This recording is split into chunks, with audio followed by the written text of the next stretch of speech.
این یک داستان معمولی نیست. این داستان شیوه زندگی و تفکر انسان‌هایی است که با سرنوشت خود در صلح هستند و شانس برای آنها مفهومی ندارد. این درس صبر و شکیبایی است. به کانال داستانک خوش آمدید. اینجا پر است از داستان‌های کوچک با پندهای بزرگ برای فکرهای روشن. روزگاری در روستای کوچکی که در کوههای مرکزی چین قرار داشت، پیرمردی زندگی می‌کرد. او پسری داشت که بسیار دوستش می‌داشت. اما پسرش در شهری دوردست مشغول تحصیل بود. پیرمرد به تنهایی زندگی و کار می‌کرد و ساعت‌های طولانی در مزرعه‌اش زحمت می‌کشید. او در میان روستاییان به عنوان مردی مهربان، دوست داشتنی و البته عاقل شناخته می‌شد. روستاییان می‌دانستند که پیرمرد به کمک پسر قوی و جوانش نیاز دارد، چرا که او از کار سخت نمی‌ترسید.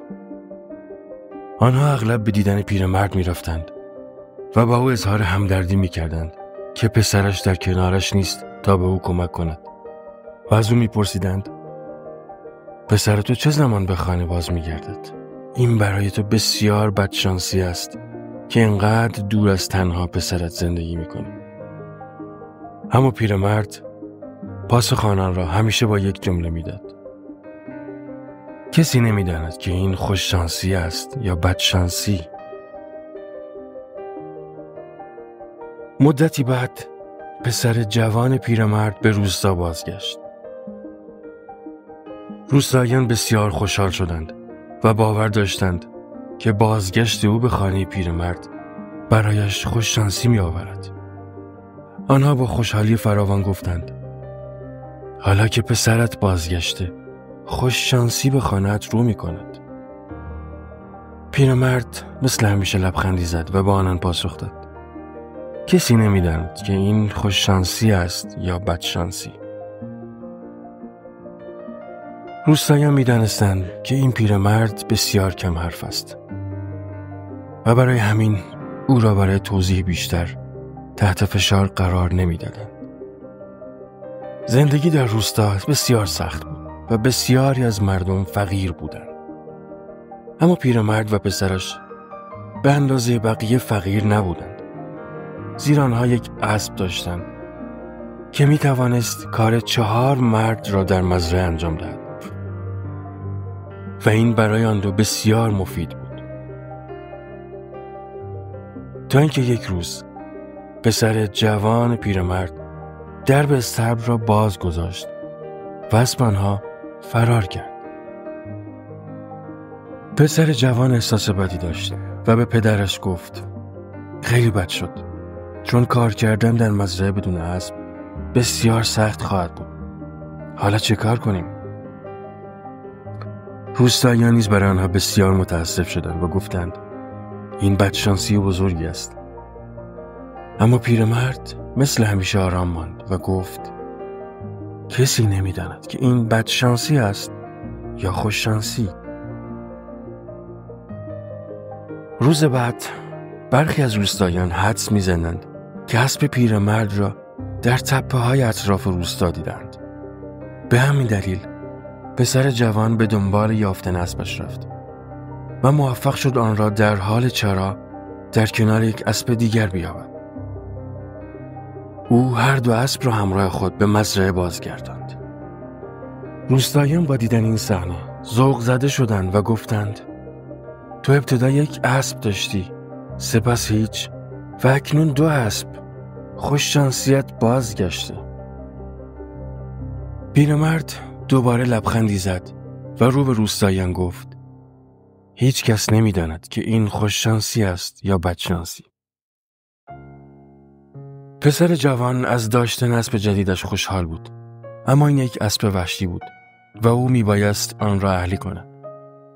پیرمرد به او هشدار داد که مراقب باش پسرم، تو سالها در شهر زندگی کرده ای و در مورد اهلی کردن اسب‌های وحشی چیز زیادی نمیدانی. اما پسر پاسخ داد: نگران نباش پدر، من میدانم که چه کار کنم. وقتی اسب‌ها را اهلی کنم 2 اسب برای کمک به ما در مزرعه خواهد بود و زندگی ما بسیار بهتر خواهد شد. روز بعد هنگامی که پسر جوان مشغول اهلی کردن اسب خود بود، از روی آن افتاد و پایش شکست. این مشکل بزرگی بود، زیرا او دیگر نمیتوانست کار کند. اما پیرمرد میبایست به تنهایی برای 2 نفر غذا تهیه میکرد و این یعنی کار بیشتر از طرف پیرمرد. روستاییان باز هم به دیدن پیرمرد آمدند تا با او اظهار همدردی کنند. یکی از آنان گفت: ابتدا پسرت در شهر بود و کسی برای کمک به تو نبود. سپس پسرت برای کمک به تو بازگشت. اما حالا او با پای شکسته در کنار توست و تو باید به او کمک کنی. بدشانسی تو دوباره برگشته. پیرمرد دوباره لبخندی زد و پاسخ داد: هیچ کس نمی‌داند که این خوش شانسی است یا بدشانسی. روستاییان از این حرف پیرمرد بسیار متعجب شدند. مگر ممکن است شکستن پا خوش شانسی هم بیاورد؟ در آن زمان جنگ طولانی و وحشتناکی در چین در جریان بود. چند روز بعد از این اتفاق سربازان ارتش به روستا آمدند و به دنبال جوانانی بودند که آنها را به ارتش اضافه کنند. همه جوانان روستا مجبور به رفتن به سربازی و به جنگ رفتن شدند. خانواده‌هایشان بسیار دل شکسته شدند، چون می‌دانستند که بسیاری از این جوانان زنده بر نمی‌گردند. اما سربازان ارتش پسر پیرمرد را با خود نبردند، زیرا آنان وقتی پای شکسته او را دیدند تصمیم گرفتند که او را نبرند، چون یک سرباز با پای شکسته به هیچ کار آنان نمی آمد. بعد از این اتفاق روستاییان به سخنان حکیمانه پیرمرد پی بردند. آنها به دیدن او رفتند و گفتند: پسرت به دلیل شکستن پا مجبور نشد که با سربازان برود. حق با تو بود. بدشانسی تو به خوش شانسی تبدیل شد. پیرمرد مثل همیشه لبخند مهربانانه‌ای به آنان زد و گفت: هیچ کس نمی‌داند که این خوش شانسی است یا بدشانسی.